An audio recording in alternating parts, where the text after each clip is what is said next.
welcome to the show. It is your girl, Millie Mills. Yeah, I'm the host of Bring It in the House podcast show, where we spotlight musicians, entertainers, artists, and leaders.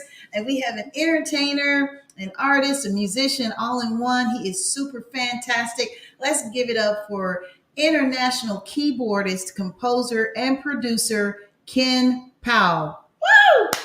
Hey, how you doing? Millie, thanks. It's Poe, by the way. Oh, Not everyone gets it right on the first time, so I'm not blaming you at all. So, you know, thank you so much, Ken, man. Because I should have asked you that. I should have said, "Hey, is it Poe or Pow?" it's okay because if you're talking to me, you're talking to somebody, Poe. So, hey, No, you're not. No, you're not Poe. You are blessed in the Lord. So, Ken, we always like to kick things off by asking, what's your hometown, your alma mater, where you grew up, and all that good stuff. okay. Well, I was born and raised in Birmingham, Alabama. I still live in Birmingham, just on the suburbs a little bit, but I never strayed far from home. Attended Parker High School, and back in the day, I'm not going to say the year that I graduated, but I also received a few diplomas from the University of Alabama. So that's my background. All right. What's the mascot there for the high school? Oh, Thundering Herd. Yeah. Thundering Herd. All right now. Boo, boo, boo, boo, boo. I had to get that in, man. There you go. You are an internationally known pianist, concert pianist, should I say, and record producer. Right. When did your music career begin? Was it when you were little bitty, Ken? I took music lessons when I was 8 years old. Took piano lessons, just like a lot of 8-year-olds back then. At that time, and I wasn't very good, to be honest with you. I didn't like to practice. Used to get teased by my friends. Nobody likes that. So, but it did start me off performing. And you stuck with it. I did stick with it, and there's a story behind that too. But but I mean, the classical music and stuff like that, it gave me when I was little, gave me a little foundation for music and understanding music in a particular way. And I kind of took that on to my teenage years, although it's hard to impress a teenager with classical music. So for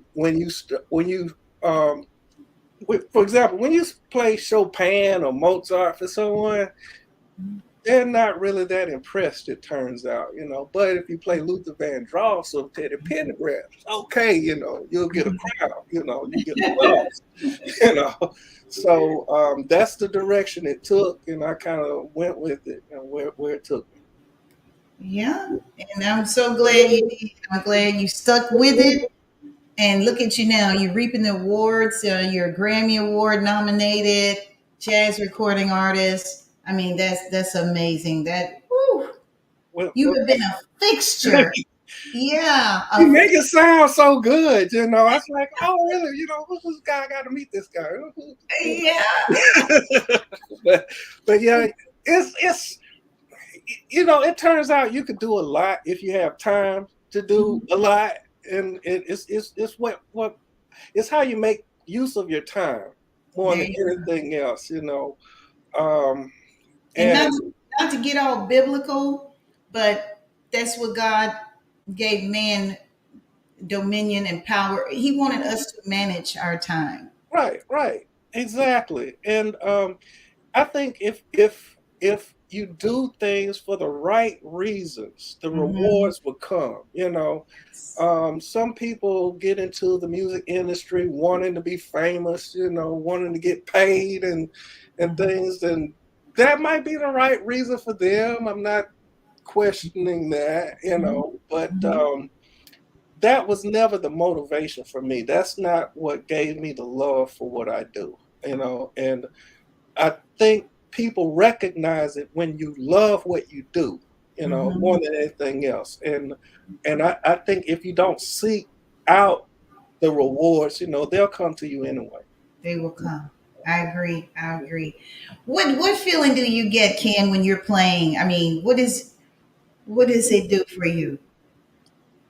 Oh, well, I'm transported, Mhm. it's like um when I'm playing, I'm not there. Yeah.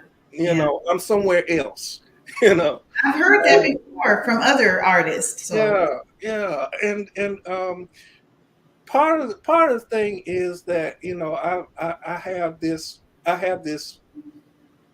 I have this habit. I guess you could call it a habit. I don't know if it's a component of my personality or habit, whatever. But mhm. that I have this tunnel vision type focus, that when I'm doing something, when I'm working on music, when I'm playing music, it's like nothing around me exists. I don't hear anything, I don't see anything. It's just I'm just laser focused on that. So it's like I've always been that way. It's just music takes all my concentration, every single bit of it, and that's kind of like what it is. Mhm. So when people are wasting their time if they try to talk to me while I'm playing, basically, if they try to get my attention while I'm playing, I might pay attention, and stop playing. I don't know. Just Mhm. anybody's guess of what will happen at that point. Yeah. Okay, so you started playing when you were 8. That's around the age my daughter did as well. So when did you know? I mean, like, when was that big performance that, like, told you at a young age, hey, I think this is what I'm going to be doing for the rest of my life? Oh, yeah, when I started doing talent shows, those were so much fun, Yeah. and again, that goes back to, um, well, every time every time I would perform for my parents, they Hmm. would always insist that I play something classical. But, you know, when I started getting the talent shows, of course, I'm not gonna go to a Of talent course. show playing classical music because that's not gonna get you anywhere. Yeah. So, You try to people, play music that your peers could relate to. yeah, people that music that I like, music that other people liked, Hmm. and when I Hmm. saw the response, the reaction, I was hooked on that. I Yeah. wanted to get that response from people all the time, and that's kind of like what pushed me to what I'm doing now, I suppose. Awesome. Awesome. Now you are a fixture of concerts, halls, music festivals, smooth jazz music charts all over the US and Europe for the last 3 decades. Please elaborate. Please. Yeah, that's it has been a long time now that you bring that up. Uh, but yeah, but the piano concerts and festivals, came pretty much after I was playing with some of the music artists that would have me on as a session artist, both in the studio and in concerts, right? So the solo gigs for piano came after that, pretty Yeah. much in 2003. I started going to Europe every year, and I remember that year because that was also the year that um, Ruben Studdard, a fellow Birminghamian, he won American Idol. We were all so proud of him back then, but it's hard to believe that was 20 years ago. Yeah, that is hard to believe. It just seems like yesterday, right? Yeah. So I remember I was actually in Germany when I found out who won American Idol. I was so happy because they didn't know anything about American Idol over there, but Yeah. they couldn't understand why I was so happy. But Good. yeah, Yeah. I was proud of the guy. I was proud as I could be. Yeah, so I remember that was 2003, and every year since, that's when that all started.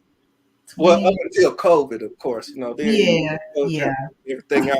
But, I'm gonna start going back over there next month, as a matter of fact. Yeah, Oh, that's yeah, wonderful. yeah. Yeah, that's wonderful. And I also saw that you are, of course, Billboard Top 100 Smooth Jazz Artist and Producer, who was nominated, 2 times for a Grammy in the category of Best Contemporary Instrumental Album and once in the category of Best Instrumental Production. So, Right. we got to say congratulations Well, to you. thanks. Yeah, Yeah. and yeah, and it's funny in hindsight. And people Yeah. will say that's a success, but it's difficult to call it a success for me. Yeah. Because okay, well, for one thing, the National Academy of Recording Arts and Sciences, which they call just the Recording Academy, those are Mhm. that vote on the Mhm. Grammys, right? Mhm. And we're talking about people in the industry, who already are familiar with me, who know who I am, Mhm. so of course, they're going to throw a few votes my way, when it comes to nominating and things like that. But Mhm. at the time, radio stations still weren't playing my music, and people weren't really buying my songs for real, or streaming, or buying the songs for real. So, you know, um, it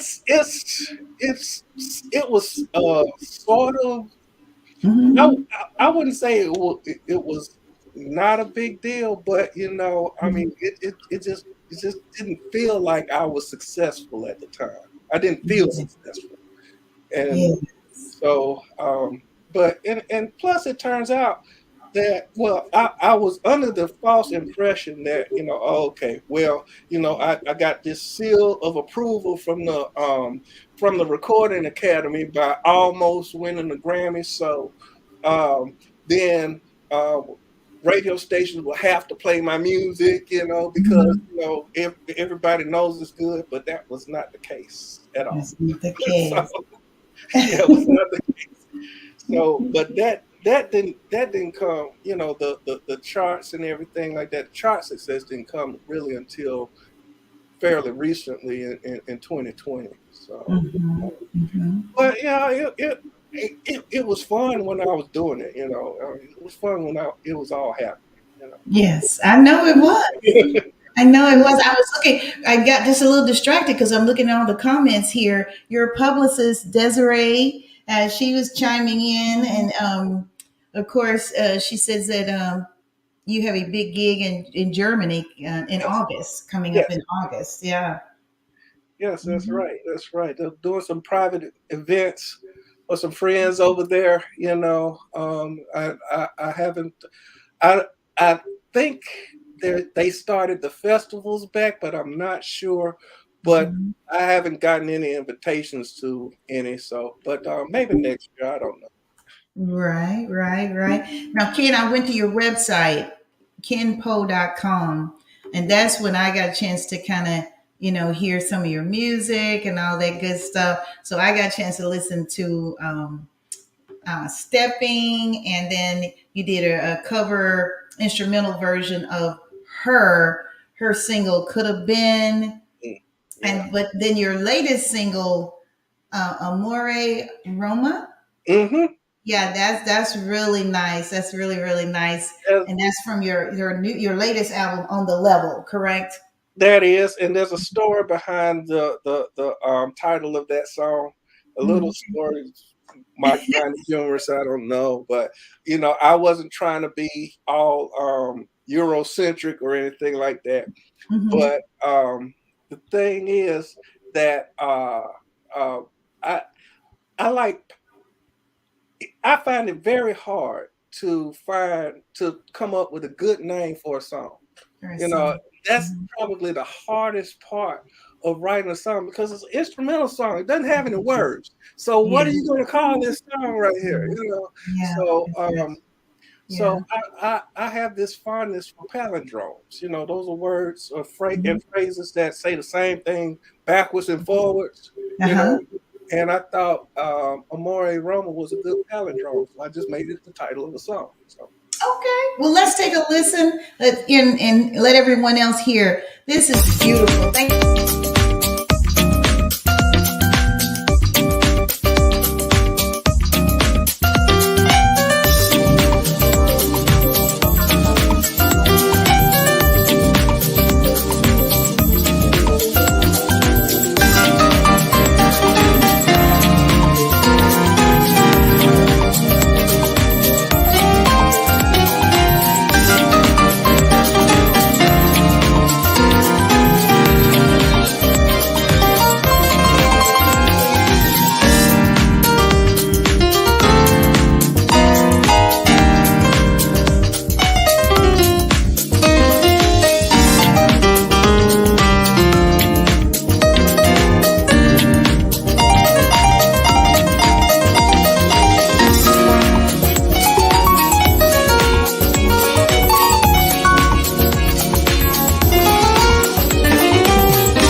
Yay! Thank I you. love that, Ken. Dun, dun, dun, dun, I'm dun. glad you like it. You know, Yeah, it really has a summer feel to it to me. yeah, Spring summer feel. I can hear that. You know, as a matter of fact, in my head, you know, I was kind of transported to like Santorini in Greece, you know, because I was that's the image I have in my head. Yes, And you know, the weather over there is usually very summery, like you yes. said, you know, and you know, you're over there on the beach, on the cliffside, that blue water and everything like that. It's such a beautiful place. I've only been there once, but I hope to go back someday. It sounds beautiful, and I see where you got your inspiration. Um, that because it definitely has that feel to it. It's just so refreshing. I Well, love thank it. you. I'm glad you like it. Yeah. How many songs are on this album on the level? How many singles? I meant I think I put 11 tracks on there. tracks. I Okay. think I think it, I think I tend to keep it around 11 or 12, Mm-hmm. 10 Mm-hmm. or 11 or 12 because I think anything less than that is a rip off. So Yeah. I don't want to rip off my listeners, those who Mhm. might be tempted to buy the whole album. I used to didn't you used to hate it when you buy an album, it only has like 6 songs on it. Songs. Yeah, I remember, Back especially in back the day. in the '80s, they had about 6 songs. I wanted my money back.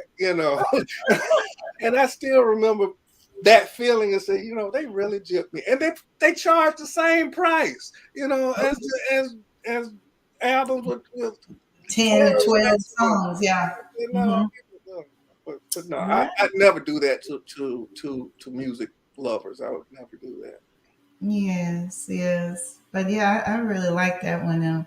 I'm sure you have a lot of other great singles on there. Now, that single right there, Amore Roma, that's the current single that's getting all the buzz. And Yeah. you shared with me earlier that it's already charting on the Billboard charts, correct? Yes, it is as a smooth jazz single.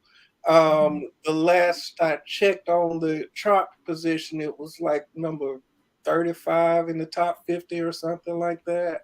Yeah. Um, but that's been a few weeks ago. I don't know whether it's gone up or down, so maybe I have to check again.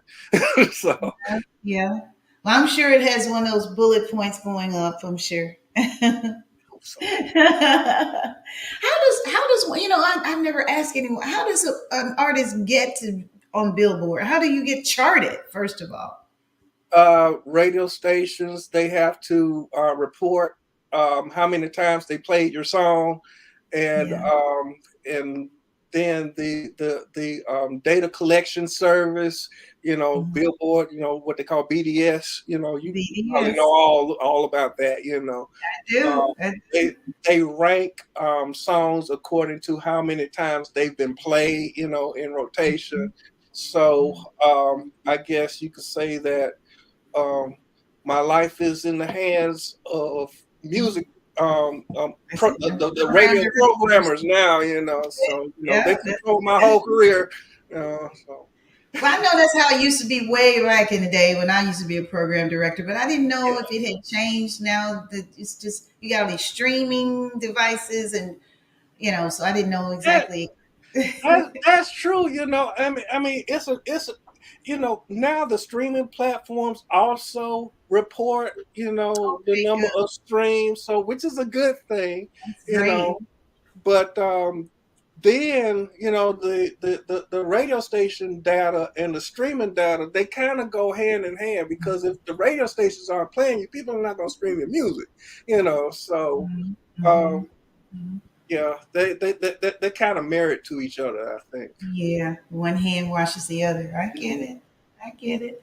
And that the other album I was checking out, that's before this one, the on the level album, Stepping. That's the one too that I'm a little more familiar with, and I just kind of learned about on the level. But Right. the Stepping, I love it because you got redid what's the girl's name? Black Butterfly, Denise Oh Williams. yeah, You did, Denise Williams. That yes, that was my favorite ballad when I was a teenager. I could yeah, not get enough of that song, and they didn't play it enough either. yeah, I they don't did. understand that. I It mean, did not get enough air cover. That's airplay. You're right. because I agree with you. to me that was. I mean, if you listen to the orchestration and just the way it was done overall, it was one of the most beautiful songs that was written in that decade, in my opinion. and Oh yeah. on so many levels, and the Mhm. words were beautiful too, and of course Yeah. Denise Williams with that range of hers, that blew the roof off, that settled it Mhm. for me, Yes. and Yes. that's Yes. one of my all-time favorite songs, and I just decided to try to do it some justice, put my Yeah. own little Oh, spin on you did. You it. did. Thank you. Uh-huh. And then of course the title cut, stepping. Hey, what made you call it stepping? Because it sounds like one of those. It's kind of like you can step to it. You know, and you hit it right on the head. Do do you remember that well I know you remember this. Step in the name of love, R. Kelly. Yeah, 2020 was when that first season of Surviving R. Kelly came out. Do you remember? Yes. Okay. And I was saying so R. Kelly was getting canceled, right? I said, Yeah. what if I wrote a stepping song? Since the most popular stepping song there is Mhm. it's just getting canceled, right? I said Yeah. it could be a good time to make a stepping song. So I decided to make a stepping song. So All right. Let's here take a listen, we go. everybody. This is Stepping by Ken Poe. Woo-hoo!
All right. Love it. Woo-hoo! Thank Man, I wish we had more time. A lot of my guests say maybe you should start doing an hour instead of 30 minutes, but Yeah, I I understand, time flies, doesn't it? yeah, it really does fly. I also wanted to look at a couple of photos that you had shared with me earlier. We want to definitely let the viewer see these. I know you, one of them was at the Grammys when you were Yeah, nominated right there. right. And you will notice that there's a red carpet there, but that's not a real red carpet picture. And plus, Yeah. I was not in the VIP section at all. I was in nosebleed seats at Staples Center. So this is the picture that the people with the nosebleed seats get, right here, you know, Hey, kind of at look least bootleg, kind of look fake, but it's the real thing. yeah, but at least you were there, man. You know how Yeah, many people wish they could get there? being there was really wild. It was really wild. I should say. I know it. That's wonderful. And then this next picture was at a festival here in Yeah, Nashville, right? right. That was maybe 3 weeks ago, and I was helping a radio station promote their 50th anniversary at this outdoor concert. They had a whole bunch of other smooth jazz artists there, and I just decided to take a picture with some of the radio station staff. Oh, that's wonderful. That is so wonderful, Ken. Congratulations again on all your success, man. You have been doing it. You have been, you're not playing with it. Like the younger people say, you didn't come to play. Thank you. Yeah. Well, thank you so much. Yes, you've been doing your It thing. was an Yes. honor being here on your show. Yeah. Thank you so much for stopping by, taking time to speak with us. Ladies and gentlemen, give it up for Ken Poe. Woo! And where are you going to be? You're going and next month you're going to be in Germany. Yes, I'll be in Germany next month. Okay. Different locations, but yeah, about 10 days. Be right back home. Right. You guys, we thank you so much for tuning in to Bring It in the House. Next week, we're going to have I guess, the sponsors and producers of the stage play, the Sam Cooke story out of Dallas, Texas. You don't want to miss that. Prince E. and Edward McDaniel, they'll be here. So it's going to be another great show. Thanks again, Ken, for all your grace and sharing all your talent and knowledge with us tonight so Thank you. much. My Thank pleasure. you. My pleasure. All right. We'll see you next time on Bring It in the House.